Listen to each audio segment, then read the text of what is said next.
Hello friends, मैं विकेश यादव अपने classes Vikesh Yadav mathematics classes Vikramganj में आप सभी विद्यार्थियों का हार्दिक स्वागत करता हूं। आज के वीडियो में मैं 5.1 के क्वेश्चन नंबर 7 के बाद 16 से पहले जो कुछ विद्यार्थियों का मैंने कमेंट आया है, कुछ लोग फ़ोन भी किया है कि हमें क्वेश्चन नंबर 12 का आया है, क्वेश्चन नंबर 16 का आया है, तो उसको मैं बना दे रहा हूँ। उसके बाद में आगे मैं 17 से आगे चलूँगा। तो सबसे पहले आप क्वेश्चन नंबर 12 को देखिए। 5.1 क्वेश्चन नंबर 12, आपको फंक्शन दिया है x के पावर 10 माइनस 1।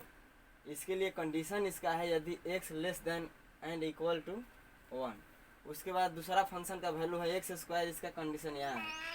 इसके बाद आपको x बराबर 1 पर आपको संतत की जांच करनी है। ऐसा क्वेश्चन हम 2-3 बता दिए हैं, एग्जाम्पल में बताए थे। ये भी बताए हैं कि अब आपको आगे जो भी मिलेगा, चाहे एग्जाम में मिले चाहे बुक में मिले, आपको जिस बिंदु पर कंडीशन रहेगा उसी बिंदु पर कंटिन्यूटी जांचने को भी आपको मिलेगा।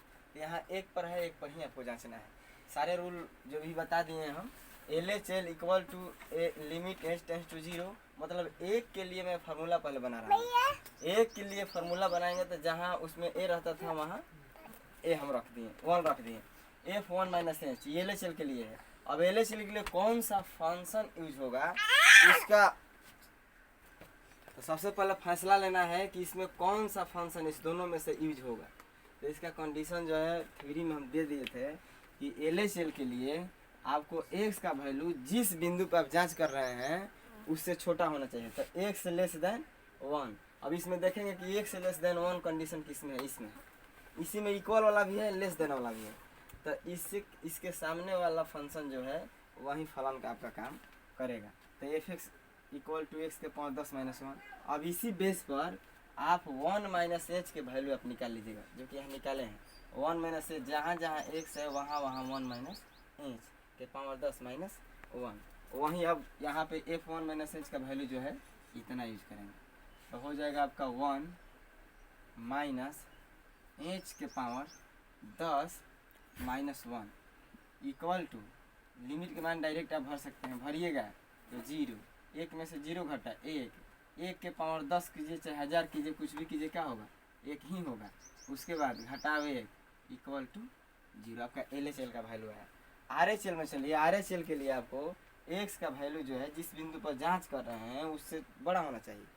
तो x से बड़ा वाला कंडीशन लेंगे, इसमें है, इसके सामने जो है x स्क्वायर है। तो जहाँ x है वहाँ 1 प्लस h रखिए, तो 1 प्लस h के होल स्क्वायर, माने इसका वैल्यू आपका होगा 1 प्लस h के होल स्क्वायर। लिमिट का वैल्यू डायरेक्ट आप भर सकते हैं। 1 का कितना पावर होगा, क्या होगा, 1। अब देखिए ये क्लियर हो गया, ये जो दोनों है इक्वल नहीं है, तो अब तीसरा निकालने की जरूरत नहीं है। ये लिखेंगे clearly LHL not equal to RHL, इसलिए x बराबर 1 पर f(x) असंतत होगा। इसको नोट कीजिए। इसके बाद में वो क्वेश्चन नंबर 16 यानी 16 बताएंगे। तो क्वेश्चन नंबर आप 16 देखिए। 16 में आपको दिया है f(x) के वैल्यू इतना, इसमें 3 कंडीशन है और 2 बिंदुएं हैं। दोनों बिंदु पे आपको किसी पे जांच करने को एग्जाम में आ सकता है। तो यहाँ आपको पहला बिंदु -1 है और दूसरा 1 है। मैं एक पे जांच करके यहाँ दिखा दिया हूँ -1 पर। बी पे आप अपने से घर में कीजिएगा। तो x इक्वल टू -1 पर संतत के लिए आपको केस 1 में LHL मैंने उठाया, LHL का फार्मूला बना लिया -1 के लिए। उसके बाद फैसला यहाँ पे किया कि इसमें कौन सा फंक्शन तीनों में से यूज करेंगे। तो इसके लिए कंडीशन होता है कि जिस पर जांच कर रहे हैं LHL के लिए उससे x का वैल्यू जो है छोटा होना चाहिए। तो -1 से x का वैल्यू छोटा वाला स्थिति इसमें है। इसके सामने वाला फंक्शन जो है इसके लिए, इस लिमिट के लिए काम करेगा फंक्शन। तो यहाँ मैंने उस f(x) को ले लिया -2। अब यहाँ पर f -1 माइनस h का मान निकालेंगे तो ये अचर फंक्शन है। -2 जो है इसमें x है नहीं, तो कुछ भी यहाँ रखिएगा तो वैल्यू अपरिवर्तित रहेगा, -2 ही रहेगा। तो -2 आया। अब इसके वैल्यू के जगह पर -2 यूज किए। इस पर इसमें h नहीं है, लिमिट का कोई प्रभाव नहीं पड़ेगा। यानी अचर फलन है, यहाँ पे भी अचर फलन पर लिमिट का कोई प्रभाव नहीं पड़ता है, जो के त्यों हो गए। उसके बाद केस 2 में RHL के लिए भी यहाँ फैसला लिया कि कौन सा फंक्शन यूज करेंगे, तो इसका फंक्शन होगा ये 2x, इसलिए कि x जो है -1 से यहाँ पे बड़ा है। इसका फंक्शन ये हुआ -1 प्लस h का वैल्यू उसकी सहायता से निकाल लिया, उसका वैल्यू यहाँ यूज किया। उसके बाद लिमिट के वैल्यू डायरेक्ट भर सकते हैं, जहाँ जहाँ h है वहाँ वहाँ 0, यानी -1 प्लस 0 -1, -1 से 2 में मल्टीप्लाई करेंगे तो -2। अब DL का बात रहा, दोनों इक्वल है तो तीसरा भी जाँचेंगे। तो DL जो है f-1 के वैल्यू निकालना है DL में, तो इसके लिए फलन कौन होगा पहले फैसला लीजिए। x = -1 जो है इस कंडीशन में होना चाहिए, तो इक्वल वाला बात इसी में है, पहले के फंक्शन में। इसको इसके सामने वाला जो है -2 है, उस फंक्शन को उठा लिया। अब इसमें कुछ भी रखिएगा, -2 अचर है, उसमें x नहीं है ना h है, तो उसमें कोई परिवर्तन नहीं होगा। तो यहाँ पे DL जो हुआ आपका f-1 -2 के इक्वल हुआ, यानी तीनों जो लिमिट के मान है यहाँ पे आपका बराबर है, इसलिए नीचे सजा के लिख देंगे यहाँ LHL RHL DL जो है इक्वल है, इसलिए -1 पर जो है दिया गया फलन संतत है। अब इसके बाद B नंबर जो है x = 1 पर करना है, तो ये लोग आप ये सब इसको घर में कीजिएगा। क्वेश्चन नंबर 17 को पहले समझ लीजिए। आपको एक फंक्शन दे दिया है, इस फंक्शन पर ये भी बोल दिया है कि x = 3 पर जो है फंक्शन संतत है। पहले ही आपको बुक ही बोल दिया है, बुक कह दिया है कि संतत फलन है 3 पर, तो कह रहा है कि A और B के आप मान बताइए, या A B में आप रिलेशन बताइए। तो x = 3 पर संतत तो है, लेकिन फिर हम अपने से जांच रहे हैं कि क्या आ रहा है। तो x = 3 पर संतत के लिए मैंने अपने से जांच किया, वो तो बुक दिया ही है, फिर अपने से मैं जांच करके देख रहे हैं कि मैंने इसका कंडीशन क्या आ रहा है। तो limit h tends to 0 f3 - h equal to, formula बना लिया 3 के लिए LHL का। उसके बाद इसमें फंक्शन यूज होगा ये वाला, अब इसमें रफ नहीं किए हैं, रफ बहुत सारा बता दिए, आप समझिएगा कि छोटा वाला लेना है। छोटा वाला के सामने ये है, जहाँ जहाँ x है वहाँ 3 - h, तो x के जगह पर 3 - h रख दी मैंने, a × 3 - h + 1। लिमिट के वैल्यू प्रयोग करेंगे तो h यानी 3a + 1। उसके बाद RHL में आपको 3 + h फार्मूला बना लिया।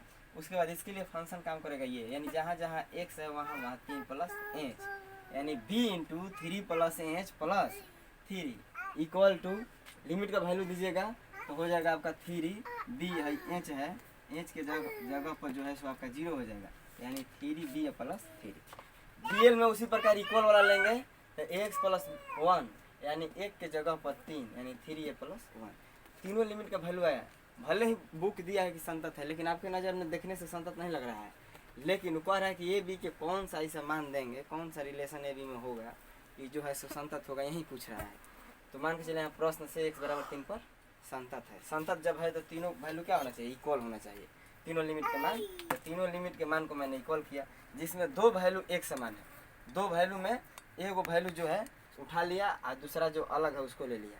अब इसमें देखिए, या तो b को अलग कर दीजिए, ना तो a को अलग कर दीजिए, यही आपको रिलेशन दिखाना था। अब यहाँ पे a को हम अकेले करके इतना लाए, उसके बाद इतना आया, अलग अलग 3 से यहाँ पे भाग दे दिया, यानी a b में रिलेशन नहीं आपका होगा। यानी b के जगह a के जगह पर इतना यूज कर दीजिएगा तो संतत हो जाएगा, चाहे b के जगह पर a - 2/3 यूज कर दीजिएगा तो फलन संतत हो जाएगा। सुनो कीजिए।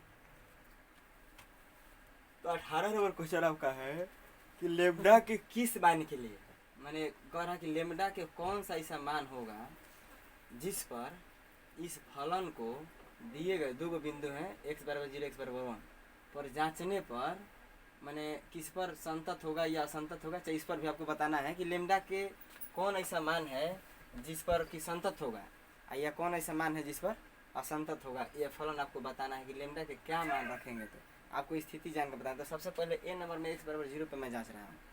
x = 0 पर जैसे लिमिट जांचते थे वैसे सारा इसका जो है प्रोसीजर हम लिमिट के अनुसार सारे तीनों मानों को निकाल लिए। अब इसमें देखिए, इसके रास्ते में जो है लेम्डा जहाँ भी मिला उसके अंदर ये 0 हो जा रहा है। लेम्डा से 0 में गुना होगा तो क्या होगा, 0। अब यहाँ पे कल्पना कीजिए कि लेम्डा के कुछ भी मान होंगे, आप लेम्डा के कुछ भी मान निकालिए, 4, 5, 10 हज़ार, माइनस में, प्लस में, पूर्णांक में कुछ भी होगा तो 0 से ही मल्टीप्लाई हो रहा है, तो क्या होगा, 0 ही होगा।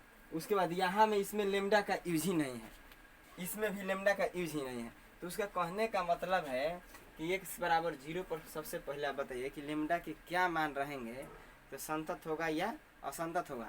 तो इसमें आपको x बराबर 0 पर जांचने के लिए लेमडा के कुछ भी मान रखिएगा तो फलन असंतत है, मैंने तीनों इक्वल नहीं आया है तो सोचिए कि असंतत ही, मैंने संतत नहीं लिखे हैं, असंतत ही आपका फलन होगा। इसलिए कि यहाँ लेमडा जो भी है यहाँ एक जगह 0 बन जा रहा है, लेमडा के कुछ भी वैल्यू रखिएगा तो 0 ही बनेगा जो कि इक्वल होगा नहीं।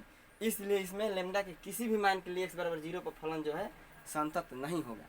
अब इसके बाद बी नंबर जांच करना है, तो बी नंबर इसी के आधार पे आप कीजिएगा। आप जैसे 1 पर हम किए 0 पर किए, आप 1 पर ऐसे कीजिएगा। उसके बाद उसमें देखिएगा कि लेमडा के जो वैल्यू है लेमडा में गुना 0 से हो रहा है या अदर किसी से हो रहा है। यदि अदर किसी से होगा तो सोचिए कि अब वहाँ पे आपको जो है सो संतत होगा, ना तो यदि 0 मिल जाएगा चाहे उसमें यूज ही नहीं होगा तो उस पर उससे कोई फर्क नहीं पड़ने वाला है। तो आप इसी आधार पर बी नंबर क्वेश्चन जो है आप घर में बनाइएगा। क्वेश्चन नंबर 19 अब देखिए, क्वेश्चन नंबर 19 आपका बुक में बोल दिया है कि दर्शाइए कि जी एक्स फलन एफ एक्स के को जी एक्स के रूप में यहाँ दे दिया है, एक्स माइनस पूर्णांक एक्स द्वारा परिभाषित फलन समस्त बिंदुओं पूर्णांक बिंदुओं पर असंतत है। यहाँ जो आपका पूर्णांक एक्स उस महत्तम पूर्णांक को निरूपित करता है। फलन ही आपको बता दिया है कि ये जो है इसको ऐसे मतलब कि आप लिख लीजिएगा यहाँ पे, इसको पूर्णांक एक्स पढ़ते हैं, पहले भी हम बताएं पूर्णांक एक्स आई धनात्मक पूर्णांक का इंडिकेट कर रहा है, उसमें बुक में दे दिया है कि उसको आप धनात्मक पूर्णांक आप मानिएगा। इसको जांच करके बताइए, बिंदु नहीं दिया है किस बिंदु पे जांच करना है। तो जब बिंदु नहीं दिया रहता है तो पहले भी हम बता चुके हैं तो उस स्थिति में सी ले लेते हैं, चाहे कि कुछ भी लेके बनाते हैं। तो सी पर मैंने सी बिंदु ले लिया। अब इस पे जाँचेंगे। केस 1 में देखिए LHL के लिए सी पर फार्मूला बनाया, जी जहाँ वहाँ एफ रहता था तो इसमें जी है जी एक्स, तो जी यहाँ लिख देंगे जी सी माइनस एच। उसके बाद इसका फार्मूला जो जी सी माइनस एच का वैल्यू होगा, फंक्शन तो एक ही है, यानी जहाँ जहाँ एक्स है वहाँ वहाँ सी माइनस एच रख दिया। अब यहाँ देखिए ये जो है पूर्णांक में है, पूर्णांक पर पूर्णांक का मतलब पूर्णांक एक अचर राशि होता है, मैंने इन वेरिएबल आपको वेरिएबल रहेगा तबे उस पर लिमिट का प्रभाव पड़ेगा, इन वेरिएबल पर लिमिट का प्रभाव नहीं पड़ता है। तो यहाँ भले ही देखने में आपको लग रहा है कि सी माइनस एच इसमें दिखाई दे रहा है, लेकिन ये पूर्णांक के चिन्ह के अंदर है, इसको आप मान के चलिए कि वो अचर है। तो इस एच के लिए आप इस लिमिट का प्रयोग मत नहीं कीजिएगा, इसके लिए आप कोई भी पूर्णांक धनात्मक पूर्णांक कोई यूज कर सकते हैं, लेकिन जो यूज करेंगे इस केस में वही पूर्णांक सभी केसों में यूज करेंगे, ये ध्यान देना होगा। आप 1 2 3 कुछ भी यूज कर सकते हैं, लेकिन यहाँ मैं एक को लेके चला, यहाँ 1 2 3 आप कुछ भी कर सकते हैं, लेकिन हम एक को लेके चले हैं। यहाँ एच के जगह पर एक रख दिया, इस एच के जगह पर लिमिट, इसलिए कि ये आपको पूर्णांक में नहीं है, ये बाहर है पूर्णांक से, तो यहाँ इस लिमिट का प्रभाव पड़ेगा। तो सी माइनस इस एच का लिमिट का वैल्यू 0 माइनस सी माइनस इस एच के बदले मैंने पूर्णांक का वैल्यू दे दिया 1 दे दिया। उसके बाद सी या बाहर निकालेंगे तो प्रभाव पड़ेगा, तो ई कट गया, तो आपका बचेगा क्या 1। अब इसके बाद RHL में आइए, RHL में जी सी प्लस एच फंक्शन तो वही है, उसी प्रकार से ये जो हुआ पूर्णांक आपका हुआ इसमें यूज करेंगे, तब एक यूज किए हैं पूर्णांक के लिए इसमें, तो वहीं एक इसमें यूज करेंगे। यदि इसमें 2 किए रहते तो यहाँ भी 2 होता है, जो करेंगे वहीं तीनों में करेंगे। अब यहाँ पे तो लिमिट का प्रभाव पड़ के 0 हो गया, यहाँ पे सी प्लस एच माइनस का प्रभाव पड़ेगा तो माइनस सी या -1, तो सी कट गया, -1 इसका वैल्यू है। यहीं पे क्लियर होगा कि जो क्या है असंतत है। लेकिन यहाँ DL भी मैंने निकाल दिया, तो DL निकाले उसका वैल्यू क्या आया 0 आया। नीचे लिखा क्लियरली एक्स बराबर सी पर जो है जी एक्स असंतत है। आप चाहे लिख भी सकते हैं कि LHL RHL not equal to जो है DL, इसलिए असंतत है, चाहे इसे भी दे सकते हैं, कोई दिक्कत नहीं। तो क्वेश्चन नंबर 20 देखा जाए। क्वेश्चन नंबर 20 में आपको एफ एक्स का value x square minus sine x plus 5 दिया है, इसको आपको पाई पर टेस्ट करना है कि संतत है या नहीं है। तो पाई के लिए मैंने LHL RHL DL तीनों का फार्मूला बना लिया। LHL का formula F pi minus limit tends to 0 F pi minus N. यहाँ पे फंक्शन जो है कंडीशन रूप में नहीं है, तीनों केसों में फंक्शन जो है एक ही यूज होगा। तो आपको इसके लिए इस फंक्शन में आप जहाँ जहाँ एक्स है वहाँ वहाँ पाई माइनस एच रखेंगे, पाई माइनस एच के होल स्क्वायर माइनस एक्स की जगह पाई माइनस एच प्लस 5। यहाँ पर लिमिट के वैल्यू डायरेक्ट रख सकते हैं, तो 0 पाई में से घटेगा तो पाई का वर्ग होगा पाई स्क्वायर, उसके बाद यहाँ 0 रखेंगे तो साइन पाई साइन 180 का मान 0 होता है। उसके बाद +5 यहाँ लिख दिए। उसी प्रकार से इसमें भी अब पाई प्लस h रख दिया। उसके बाद लिमिट के वैल्यू रख दिए, उसको सॉल्व करेंगे तो इतना ही आएगा। डायरेक्ट में तो मतलब कि जहाँ जहाँ ये है पाई रख देना है। साइन पाई का वैल्यू 0, इसलिए पाई स्क्वायर +5 मान होगा, यानी तीनों लिमिट का मान जो है यहाँ तीनों के केसों में समान होगा। इसलिए यहाँ पे LHL = RHL = DL लिखकर आगे लिख देंगे x बराबर पाई पर fx संतत होगा। तो इसके बाद अगले वीडियो में जो है क्वेश्चन नंबर 21 से आगे का भी सॉल्यूशन मैं डालूंगा।